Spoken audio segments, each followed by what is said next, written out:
Hello Adventurers, Archive here, and welcome back to another episode of Baldur's Gate 3. In this epic beginner's guide, we'll be taking a look at all the basics that you'll need to know to get started with the Cleric class. We will do this by taking a closer look at the Cleric's class features, proficiencies, and of course, what subclasses you have available to you in early access. We'll also be taking a look at what race you might want to consider to give you that little extra added boost at the start of the game. So whether you're an experienced player or a fresh recruit, this guide will show you how to master the arts of healing and how to turn them undead foes into dust. So get ready to unleash the full power of the divine abilities and become the ultimate cleric. Grab your holy symbols, gather your spells, and join me on the quest to defeat evil in all its forms. The cleric is a fascinating and a unique option for players looking to explore the world of Faerun. Clerics are holy warriors who draw their power from a connection with their divine being, such as a god or a goddess. They are capable of performing miracles like healing the sick and wounded, or even calling down the divine wrath on their enemies. In addition to their divine powers, clerics are also formidable warriors in their own right. They are proficient in a wide variety of weapons and armors and can hold their own in combat against even the toughest of foes. So, whether you're looking to play a healer, a warrior, or a combination of the two, the Cleric class offers a wide range of options to suit your playstyle. So if you're looking for a versatile and interesting class, then look no further than the Cleric. Now let's check out what the Cleric's capabilities are by looking at them in a little bit more detail, starting with their hit points. As a Cleric, you'll start the game with 8 HP. Plus whatever your Constitution modifier is at the time. After that, each level you'll gain 5 HP plus your Constitution modifier. As for proficiencies, the Cleric is proficient with light and medium armor, as well as with shields. As for weapons, they are proficient with all simple weapons. Moving on to saving throws, a Cleric is proficient in Charisma and Wisdom saving throws. For the Cleric class, the primary casting ability score you should be prioritizing is Wisdom. Now, Wisdom will affect the potency of the Cleric's spells, including their ability to heal, deal damage, and buff allies. A high Wisdom score will also increase the Cleric's spell save DC, making it more difficult for enemies to resist their spells. In addition to affecting spellcasting, Wisdom is also important for Cleric's other abilities, such as their Channel Divinity feature and their abilities to turn undead. High Wisdom score will also increase the effectiveness of these abilities. Other ability scores like Strength and Constitution can also be important for a Cleric, so be sure to invest your ability scores there as well. But Wisdom should be your top priority when creating your Cleric. Now let's look at what race options we have available. It's important to state right from the start that in Baldur's Gate 3 there is no one best race, as each race will offer its own unique benefits and drawbacks. However, some races can be particularly well suited for the Cleric class, just depending on your preferred playstyle.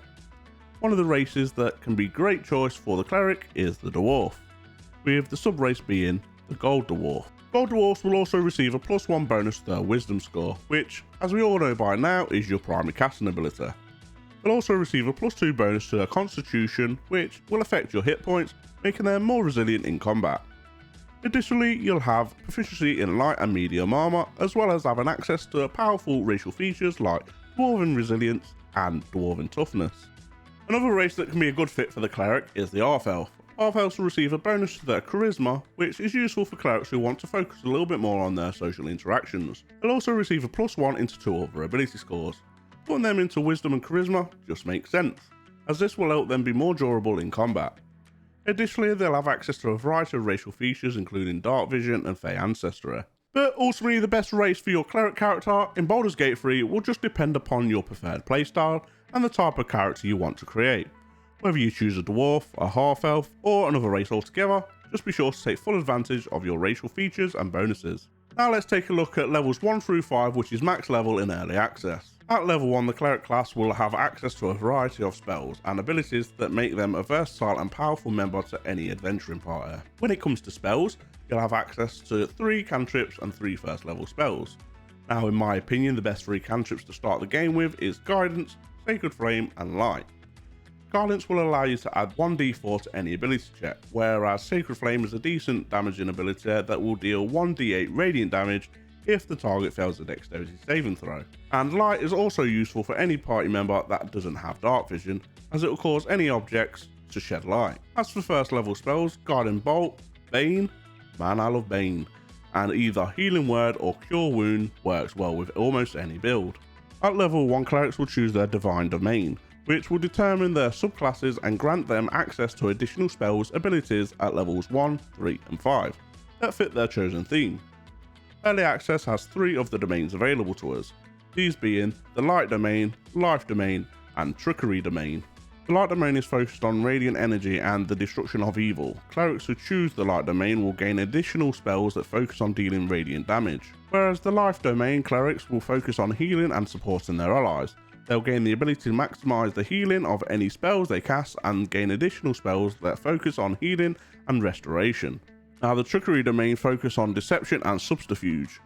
They'll gain proficiency with Thieves' Tools and the ability to use their channel divinity to create illusion duplicates of themselves, and additionally gain spells that focus on trickery and deception. And just remember that each divine domain offers a unique benefit and ability that can help a cleric specialise in a particular playstyle or role within your party. Whether you prefer healing and supporting, dealing damage, or utility and trickery, there's always a divine domain for you. At level 2, the cleric will gain several new abilities and options to choose from. Some of the features that become available are 1. Charge of your channel divinity. This allows you to channel your divine energy to use your cleric action. Now, all clerics will start with 2 effects, the first one being Turn Undead. Turn Undead allows you to make an undead that can see or hear you flee from you. The second effect you gain is determined by the domain you have picked.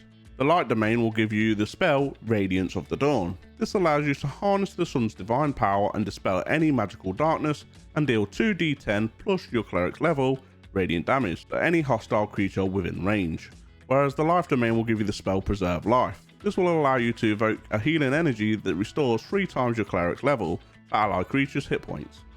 And finally, the Trickster Domain will give you the spell Evoke Duplicity.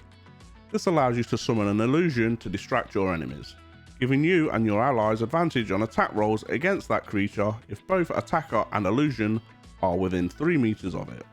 At level 2, you'll also be able to prepare up to 2 more additional spells, bringing your total up to 5 prepared spells, as well as gaining an additional spell slot. At level 3, the cleric will gain even more power, as this is the level they'll gain access to level 2 spells. Some of these spells include Aid, Blindness, Enhanced Ability, Lesser Restoration, Prayer of Healing, Protection from Poison, and Silence, with my favourite out of them all being Hold Person and Blindness, as these offer a great amount of utility in combat. You'll also gain additional domain spells, but just remember these will vary on the domains you have picked. At level 4, you'll be able to pick an additional cantrip as well as being able to prepare up to 7 spells. But more importantly, level 4 will allow you to choose between having either an ability score improvement or picking a feat. Ability score improvements will allow you to put a +2 ability points into any of the 6 abilities, whereas a feat will allow you to specialise in a talent or an area of expertise that grants your character a unique and powerful ability. Personally, I like to take the ability score improvement, as I like to put a +2 into the cleric's primary casting ability, as this will just be an all-around buff for my cleric. But do be sure to check out some of the feats, as they might be just what you are looking for your particular build. Level 5 is an important milestone for the cleric, as this will grant them access to even more powerful spells and abilities. Abilities like Destroy Undead. Now, Destroy Undead allows you to target undead creatures with their Turn Undead feature. This allows them to, instead of simply just turning undead creatures away, they will instantly take 4d6 radiant damage when they fail the saving throw. More noticeably, at level 5 you'll gain access to level 3 spells. Now, the cleric will gain some interesting spells, with the best options for a cleric being spells like Mass Healing Word, Beacon of Hope, or even Spirit Guardians. But when picking what ones you prefer, you want to take into account what type of cleric you are building. If you're going for a full support build, then spells like Beacon of Hope, Revivify and Mass Healing Word are great picks. But if you want to go for a mixture of both healing and damage, then you might want to add in the spell Spirit Guardian. And let's not forget, at level 5 you'll also get access to more subclass features. And there we have it. I hope this video has provided you with some invaluable information and insight into the cleric class. And just remember people, the cleric is not just a heal bot. Clerics are able to dish out some meaningful damage and provide some amazing utility with the right builds. Speaking of builds, what's the best build you have come across in early access? Be sure to let me know in the comments down below. And like always, thanks for taking the time for watching this video. Please don't forget to hit the like button, and please do consider subscribing, as it really does help me out. And if you're looking for more Baldur's Gate free content, check out one of my other class guide videos. Thanks for tuning in. Until next time, happy adventuring. Bye.